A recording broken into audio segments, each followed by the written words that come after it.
channel Ahmad Yani Iliyin. Di sini kita akan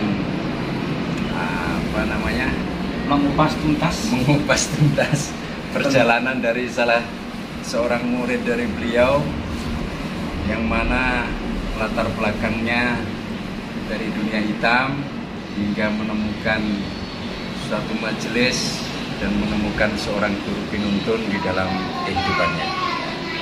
Sekarang kita bersama dengan Abah Edi. Nama Ahmad lengkapnya Ikhwanul Santoso. Ahmad Ikhwanul Santoso. Beliau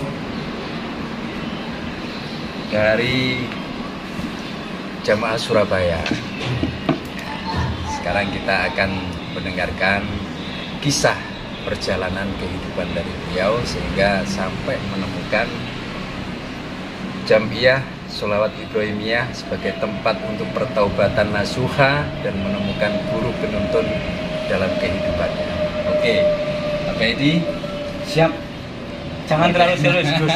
Ini soalnya, waduh, kalau serius saya nggak bisa bicara. Jadi kita nyantai aja dulu sambil cengengis-cengengis, tapi nanti penuh makna, gimana? Oke? Siap. Oke, bisa diceritakan kepada kami bagaimana perjalanan kehidupan? Nah, kalau perjalanan kehidupan saya ya seperti biasa sih sebenarnya, dimana anak-anak muda Surabaya pada waktu itu ya begitulah, dekat dengan hal-hal yang kurang baik. Tapi alhamdulillah setelah saya berada bersama guru saya Ahmad Yani Iliyin, saya menjadi bisa baik. Tapi ini yang ingin saya kupas bukan masa lalu saya yang kelam, tapi tentang perjalanan bisnis saya dulu. Ya. Siap. Dulu saya punya bisnis ya, jual beli semuanya lah, ya bisa disebut kalau orang Jawa ngomong itu grosir.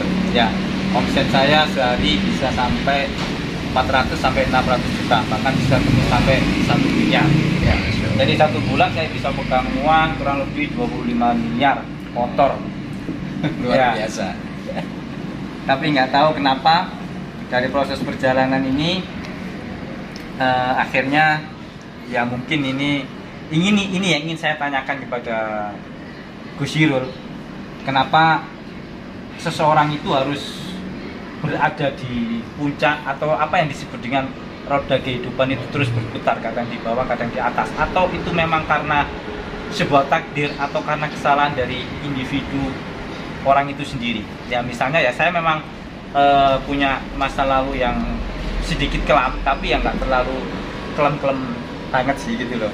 Jadi saya nggak mau terlalu menjelek-jelekan diri saya, tapi yang pasti saya juga punya hati nurani, saya juga punya kebaikan-kebaikan yang mungkin nggak saya ungkap nanti, tapi di sesi berikutnya kita akan bahas secara keseluruhan ya.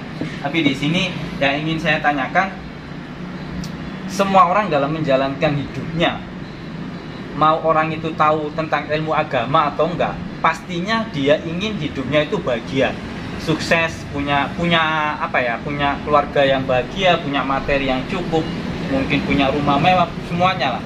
Gak ada satupun orang hidup di dunia ini yang mendoakan dirinya sendiri pribadi, oh saya besok ingin punya istri yang jelek, saya ingin punya anak yang nakal, saya ingin punya masa depan yang suram. Gak ada orang yang berdoa seperti itu. Tentunya setiap orang pasti berdoa untuk dirinya atau keluarganya atau teman-temannya. Kebanyakan adalah ya yang baik-baik, ya ingin semua orang lah. Nah, semua orang itu seperti itu. Tapi dalam kenyataannya, seseorang itu, entah saya ataupun mungkin jamaah yang lain atau para pendengar sekarang ya nantinya akan mendengarkan, pasti memiliki sebuah permasalahan yang mana itu tidak diinginkan, tapi itu terjadi dalam hidup dia. Nah, inilah yang ingin saya tanyakan. Kenapa sesuatu yang buruk itu terjadi sama seseorang? Apakah itu karena takdir, atau karena nasib, atau karena karma yang disebabkan oleh individu seseorang? Ya, tapi kalau saya menyikapinya secara universal gini ya. Anggap aja orang yang pernah melakukan zina, anggap aja orang pernah kena narkoba, Tapi banyak orang yang amit nuwun sewu ya bahasa Jawa, karena ini di Jawa ya, amit nuwun sewu itu permisi ya. Itu gini, orang kadang berzina sampai tua dia masih juga berzina terus, artinya dia masih memperoleh kesuksesan dalam kekotoran perjalanan hidup dia ya. Tapi ada juga yang terjadi down seperti saya seperti ini. Ada juga orang yang kelihatannya hidupnya baik-baik aja, ternyata anaknya nakal ya kan. Ada kayak kelihatannya hidupnya baik-baik aja, nggak pernah kena narkoba, tapi mungkin keluarganya nggak harmonis ya. Ada banyak faktor yang menyebabkan hal-hal tersebut ya. Mungkin itu aja dulu ya, mungkin nanti dibahas satu-satu oleh Gus Syirul.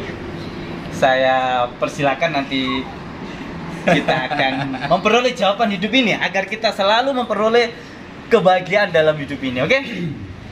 Sip. Sebenarnya ini yang jawab itu harusnya beliau, guru kita. Saya di sini kan ingin mendengarkan kisah cerita dari sampean. Malah di sini menjawab.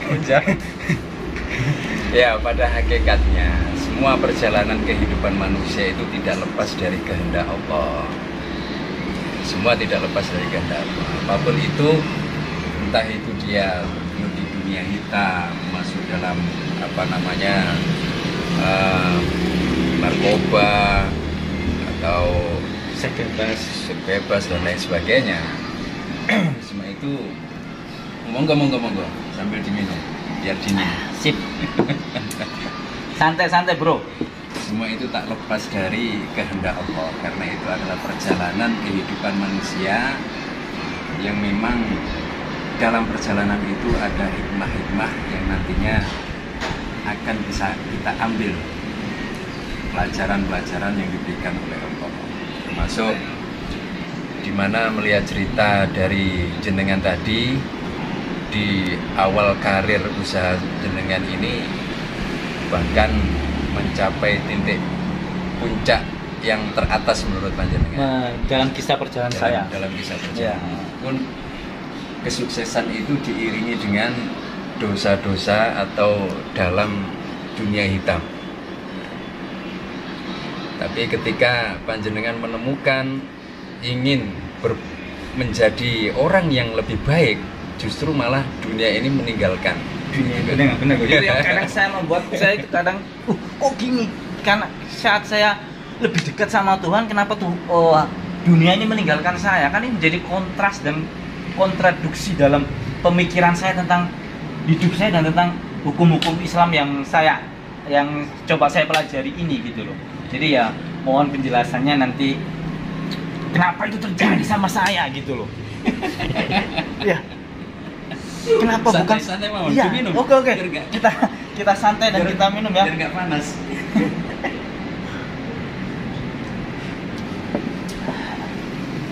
Alhamdulillah. Ya. Oke.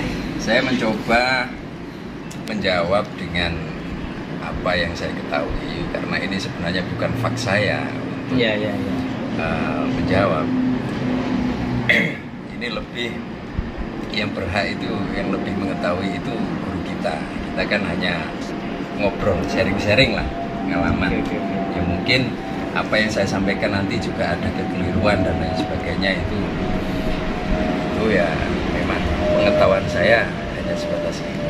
Pada dasarnya apa yang jenengan ceritakan itu tadi merupakan sebuah proses kehidupannya sampean untuk